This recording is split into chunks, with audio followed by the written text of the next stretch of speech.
Olá, muito boa tarde. Os acontecimentos pascais também foram vividos em meio escolar. A disciplina de Educação Moral e Religiosa Católica desafiou os seus alunos a um conhecimento mais profundo do que é a Páscoa. Temos entre nós a professora Gisela Laureano, com quem vamos conversar logo após os temas da atualidade religiosa que hoje destacamos. O que é a ressurreição no contexto da fé cristã e como pode ela ser vivida hoje? Este é o tema da conversa com o padre Nuno Santos, especialista em teologia dogmática. A morte e ressurreição de Cristo é um dos grandes dogmas da fé da Igreja Católica, a par da encarnação e da Trindade de Deus, Pai, Filho e Espírito Santo. Mas o que é que significa a ressurreição cristã? O que ressuscita o físico ao espírito? E trata-se de um estado que só pode ser atingido com a morte ou é uma meta a alcançar ao longo da vida? Dúvidas que o padre Nuno Santos, atualmente a estudar teologia dogmática em Roma, procurou ajudar a esclarecer neste tempo de Páscoa. Pensar uma ressurreição como a ressurreição de um cadáver, penso que é muito pobre e claramente percebemos que não é possível. Um cadáver é uma matéria composta, se quisermos, um corpo neste sentido biológico, e chegada a hora da morte, a experiência que todos nós fazemos humanamente é de facto da decomposição. Muitas vezes dizemos que Lázaro ressuscitou. Lázaro não ressuscitou. Jesus reanimou Lázaro. Isto é, deu-lhe vida, ele retomou a vida e depois, mais tarde, acabou por morrer como qualquer uma outra pessoa. E, portanto, a ressurreição não é uma reanimação, não é sequer um retomar de vida neste sentido terreno, se quisermos, biológico, é um retomar de vida no sentido da relação, da plenitude.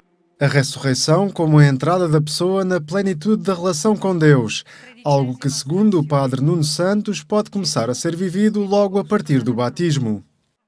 Quando é que começa a ressurreição? Era uma pergunta, se calhar, difícil de responder, eu também não consigo responder assim, sem mais. Mas talvez a ressurreição comece, a nossa ressurreição, comece no batismo em Cristo, porque no batismo nós celebramos a morte para o pecado, se quisermos, e isso significa desde logo que o pecado é a negação da vida, e portanto nós na ressurreição, no batismo, nós celebramos o início dessa comunhão de vida, porque as pessoas morrem fundamentalmente também de solidão, de desespero, de desilusão, de não ter futuro, de estar só. Esse sinal de esperança que a ressurreição é para nós cristãos é claramente a afirmação de um Deus que não desiste de nós, isso é claro, é um Deus que cuida de nós em todas as horas e eu diria de um modo muito especial na hora das nossas mortes e depois na hora da nossa definitiva morte, se quisermos, que é esta morte de um tempo que termina. A experiência de ressurreição, de acordo com o sacerdote, pode ser comunicada pelo exemplo de uma comunidade cristã que vive e anuncia convictamente a sua fé. Pode ser também constatada através da vida de muitas pessoas que, em situações difíceis, foram acalentadas na sua dimensão espiritual, por exemplo, no contexto hospitalar. Uma comunidade que celebra mal, não evangeliza. Uma comunidade que não acolhe, não evangeliza. Uma comunidade que não é sensível à dificuldade do outro, não é sinal de ressurreição, nem é sinal de esperança. E, portanto, não o sendo, claramente que não há mais nada a seguir que possa resolver. As experiências que eu tenho da ressurreição, de muitos doentes que visitei, que acompanhei, que me falaram, que me partilharam, que me contaram vidas, muitas pessoas que em horas de desespero ou desanimadas ou em depressão ou angustiadas, que depois do diálogo houve uma esperança diferente. Afirmar a ressurreição de Cristo atualmente depende, portanto, da existência de uma Igreja Católica mais viva e atuante no meio da sociedade, algo que para o padre Nuno Santos o Papa Francisco tem ajudado a consolidar. Penso que o Papa Francisco está a aproximar o cristianismo da vida concreta das pessoas. A certa altura, na Europa em particular, que é a realidade que conheço melhor, o cristianismo passou a parecer quase uma elite existencial, não de apenas de pessoas, mas de acontecimentos. E o que ele faz é simplesmente dizer a Eucaristia diária, a relação com o outro, tudo isto é sacramental, de algum modo, tudo isto pode ser sinal de Deus. E nesse sentido, sim, nesse sentido diria que tudo isto é sinal da ressurreição. A ação do Papa Francisco como um sinal de ressurreição hoje, o testemunho do padre Nuno Santos, especialista em teologia dogmática.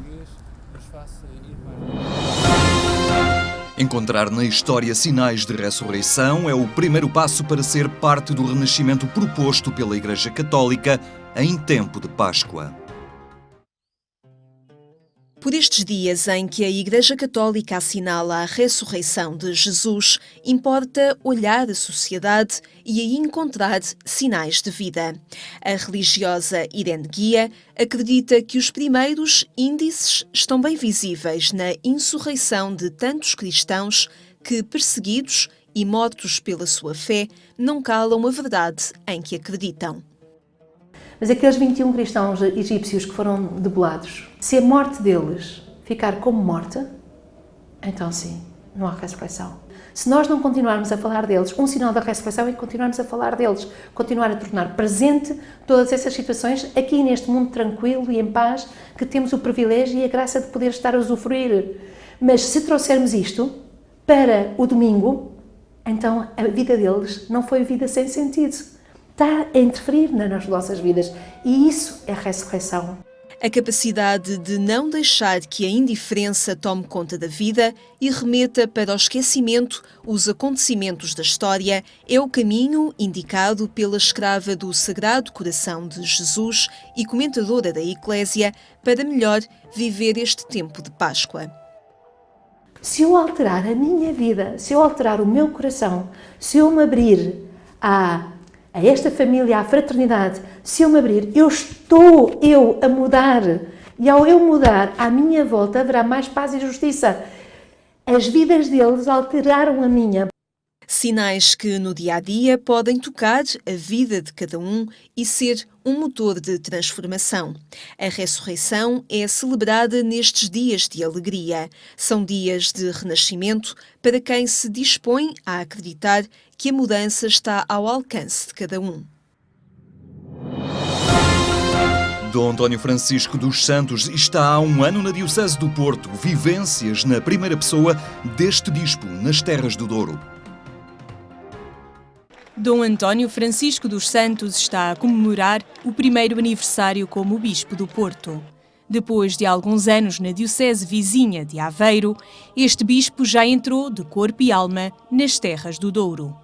Esta cidade já entrou na minha alma e esta aprendizagem que eu tenho procurado fazer da história, da geografia, das pessoas, da vida e do desenvolvimento da ação cristã e da vida pastoral da Diocese de Porto também já entrou na minha alma.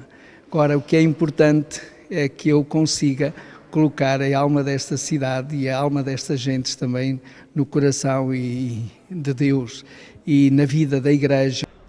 Nesta nova primavera que o Papa Francisco colocou na Igreja, o Bispo do Porto pretende seguir as diretivas do Papa argentino no sentido de uma renovação constante. A alma da vida da cidade e a alma da Diocese tem esse espírito disponível para a renovação que a Igreja hoje vive e realiza. A Revolução da Ternura é uma expressão que o Bispo do Porto utiliza com frequência. Uma pastoral da proximidade, onde os mais frágeis têm uma palavra e um gesto especial de Dom António Francisco dos Santos. Tenho usado muito essa expressão e neste sentido que vamos aprendendo diariamente com o Papa Francisco, esse sentido da proximidade com as pessoas, esse sentido da descoberta da alegria do Evangelho, e foi isso que eu propus como lema pastoral para a nossa Diocese, e este sentido de atenção aos que mais sofrem. O valor da misericórdia, da compaixão, da atenção aos pobres e da ternura por aqueles que sofrem. A ousadia missionária é um projeto em andamento na Diocese do Porto. A Igreja, por natureza, tem de estar sempre em missão e aberta aos anseios da humanidade. Eu queria viver estas duas vertentes da Igreja. Uma Igreja que vive o mistério do amor de Deus em comunhão de irmãos que somos e uma Igreja que vive o mistério do amor de Deus em missão enviada ao mundo. Portanto, nesta abertura e neste diálogo com o mundo, indo ao encontro de todas as pessoas, independentemente da sua ideologia, da sua crença, da sua situação profissional, familiar, temos de ir ao encontro de todos e essa é a missão que a Igreja hoje nos convida a realizar e que aprendemos no Evangelho. O grande pilar da Igreja passa pela missão. Nesta caminhada humana, os sentimentos do dia-a-dia devem estar presentes neste contacto de anúncio. Chorar e rir, sentir e sofrer, alegrar-me e agradecer o dom das pessoas. Cada pessoa que se sente amada por Deus tem de sentir também a proximidade do seu bispo, do seu pároco, dos cristãos, e essa é também a experiência que diariamente eu procuro realizar. Neste primeiro ano na Diocese do Porto, Dom António Francisco preocupou-se em estar próximo das pessoas e conhecer melhor os caminhos deste território.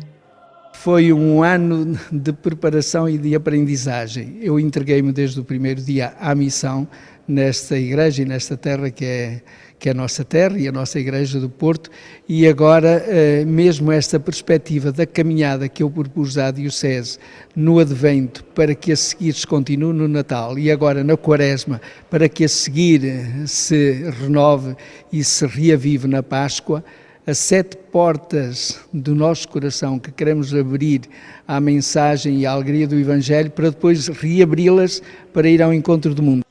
As tarefas pastorais de Dom António Francisco foram imensas, mas o sonho continua bem vivo: levar Jesus Cristo a todas as pessoas. Eu penso que hoje a Igreja e concretamente a Diocese do Porto tem de iluminar os horizontes do sonho desta cidade e desta Diocese e acreditar que podemos ser uma Diocese de gente feliz, de gente que testemunha a alegria da sua fé e de gente que constrói as bem-aventuranças, que ajuda os outros a ser felizes e que transforma o mundo. Eu acredito muito que a Igreja tem hoje essa missão e vemos-lo todos os dias, o bem que a Igreja realiza. Um homem de rasgos que não desiste. Uma vida de abraços e cheia de ternura para com as pessoas. Eu creio que é muito importante que a Igreja do Porto sinta que a primavera que queremos viver, promover e realizar nos abre a esta luz pascal que é a alegria de Cristo ressuscitado. Um ano depois da sua entrada na Diocese do Porto, Dom António Francisco dos Santos recorda alguns momentos da caminhada vivida com o povo das terras do Douro.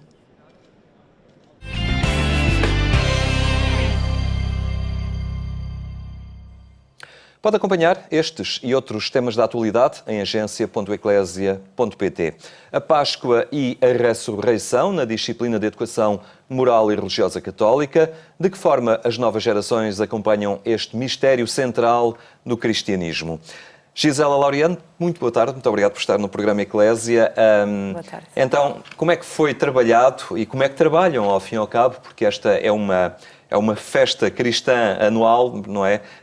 Como é que em meio escolar, no espaço da sala de aula, os alunos vão apreendendo esta realidade da Páscoa, que por vezes não é muito difícil entender na realidade que nos marca os dias, não é?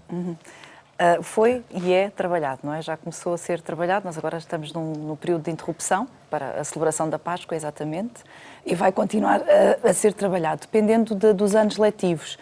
Ele é trabalhado em todos os anos letivos, porque é fundamental falarmos desta celebração central da vivência do cristianismo em todos os anos letivos, porque realmente fazemos uma interrupção letiva. Porquê? Porque é que existem as férias da Páscoa.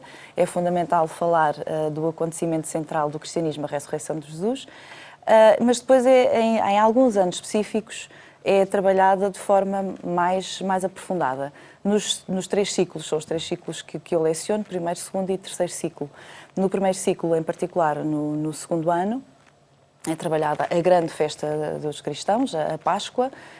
Trabalhamos os símbolos da Páscoa, aqueles símbolos que os miúdos habitualmente convivem na sua... Símbolos que raramente se veem, por exemplo, quando se passa na rua, quando se entra num supermercado, Sim, não é? Eles estão mais habituados às amêndoas e ao coelho e à galinha, mas a partir daí, a partir da realidade deles, é possível trabalhar esses símbolos e explicar-lhes o porquê que existem esses símbolos, associados à nova vida, por exemplo, o trabalho à volta do ovo da Páscoa, qual é a simbologia do ovo da Páscoa, que é muito giro fazer com os mais pequenos, fazer uma série de atividades e eles perceberem que o ovo está vazio, não é? Os ovos grandes nunca estão cheios, portanto há a simbologia da ressurreição ali presente, porque Jesus já não está no túmulo, está vivo, está entre nós, portanto, a partir daí. Portanto, é possível pegar nos símbolos com os quais eles convivem e fazer essa ponte, não é? Para a ressurreição. E depois os outros símbolos que não estão tão visíveis, mas quando eles vão a uma igreja veem o círio, veem o cordeiro, ou através da exploração de uma obra de arte. No segundo ciclo e no terceiro ciclo é possível fazer esse trabalho um pouco mais profundo, através da observação de uma obra de arte, pode ser o Bom Samaritano, o Filho Pródigo, que é a partir do texto bíblico e depois através da pintura e a partir daí fazer-lhes a introdução neste mistério. É também uma boa ocasião para debater questões como a justiça, a solidariedade, a preocupação com os outros, não é? Porque, ao fim e ao cabo, há aqui uma analogia com esta entrega de Cristo por amor da humanidade, neste projeto de salvação, não é? E também aí passar para a realidade que nos circunda, em que também temos que ser solidários, temos que, às vezes, dar a vida, entre aspas, pelos outros, não é? Ajudando, partilhando as suas dificuldades. É fundamental. Isso acontece também em todos os ciclos. Todas as crianças e todos os jovens são muito atentos e estão muito espertos para o outro. A disciplina de Educação Moral e Religiosa Católica também os interpela muito neste sentido. E, de facto, não é difícil fazer essa ponte. Ainda este ano o nosso tema é Educação na Missão, e nós temos feito algumas missões em várias escolas, com os vários anos letivos, algumas missões a favor do outro, dando a vida pelo outro. O que é dar a vida? Às vezes é dar-te um pouco como um sorriso, ou ajudar a alguma causa, ou visitar um lar de idosos, ou visitar alguém que precisa da minha atenção. E isso é muito bom de trabalhar com eles e de os ver, de vivenciar isso. Porque quando se fala em dar a vida, eles pensam logo, isto é muito complicado, isto não é para mim. Jesus já morreu por nós, portanto isso não é para mim. Mas depois, trabalhando em pequenos conteúdos com eles, pode-se fazer um trabalho muito interessante. Tenta-se romper o espaço geográfico da sala de aula, projetá-los para fora, seja para a comunidade educativa, seja para a comunidade onde vivem, não é?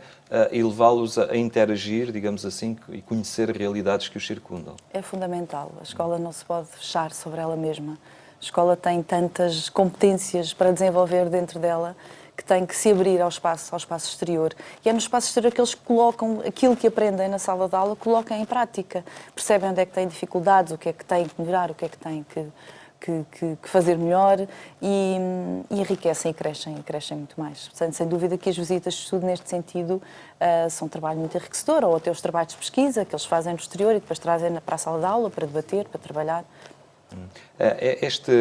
Falou há pouco do conhecimento através de uma obra de arte, por exemplo, mas mesmo o perceber a doutrina cristã nesta dimensão da Páscoa, nestes episódios que são muito ricos e que se passa de um para o outro com alguma velocidade dos dias do tríduo pascal, é algo denso que depois é preciso transmitir-lhes. Eles têm, digamos, facilidade em perceber estas realidades tão difíceis ou tão raras nos dias de hoje. Alguém que dá a vida, morre pelo outro, depois ressuscita. São categorias um tanto ou quanto estranhas à sociedade atual. Como é que estas novas gerações dos desafios digitais conseguem penetrar ao fim e ao cabo nesta proposta da fé? Para os mais pequenos é um desafio, é assim um fascínio muito grande. E, aliás, é fundamental passar pela morte e falar da ressurreição. Para eles porque lhes choca bastante e é algo que eles nunca entendem. Mas se Jesus era bom, porque é que teve que sofrer daquela maneira? Mas depois, por isso é importante muito falar da vida, não é? Da vida nova. Os mais velhos questionam-se e querem perceber cientificamente como é que se deu a ressurreição, como é que é possível. Mas a partir daí há um diálogo muito rico que é estabelecido com eles e não há uma resposta fechada. E o que é importante é é essa inquietação, essa procura, essa visão da realidade, é mais uma chave de leitura para a visão da realidade, que faz parte da nossa identidade cristã, da identidade do nosso país, não é? Da nossa cultura. E eles perceberem que há ressurreições na vida deles? Conseguem fazer? Talvez seja um pouquinho mais difícil com os mais velhos, já se consegue trabalhar um pouco melhor, por exemplo, no 8º ano, com o tema da Páscoa e com a análise do quadro do filho pródigo, que é tão rico que eles próprios se sentem na pele daquele filho que é acolhido, mas também... A identificação às vezes, não é? Quando falhamos, quando caímos, quando nos afastamos dele. E também na pele do outro filho, Exato. que fica ali assim um bocadinho com alguma inveja, não é? Mas afinal... Sente-se injustiçado. Injustiçado, exatamente, é isso. E aí é fácil para eles se colocarem. Mas depois há todo um trabalho que é deles, que é um trabalho que é pessoal, que faz parte do seu crescimento, da sua maturidade. Não sendo catequese, a disciplina da educação moral e religiosa católica vive sempre nesta preocupação de apresentar a doutrina e projetá-la para a vida concreta dos alunos. É este o desafio contínuo, constante para o professor de educação moral e religiosa católica. Sem dúvida, um diálogo entre a cultura, a fé, a escola, é esta ponte que a disciplina faz, que é fundamental, até porque há muitos alunos nem sequer têm catequese, mas vivem no mundo e vivem num contexto marcadamente cristão. E a disciplina de educação moral dá-lhes essas chaves de leitura para eles perceberem o que é que está à sua volta. Muito bem, muito obrigado pela sua presença entre nós e ter partilhado então este trabalho que vem sendo realizado com os alunos na disciplina de Educação Moral e Religiosa Católica. Obrigado pela sua presença. Os acontecimentos pascais e a forma como foram vividos no contexto da disciplina de Educação Moral e Religiosa Católica. Estamos a terminar. Lembro apenas que pelas 22h45 pode acompanhar a edição rádio do programa Eclésia, que passa na Antena 1. Tenha então uma muito boa tarde e até amanhã, se Deus quiser.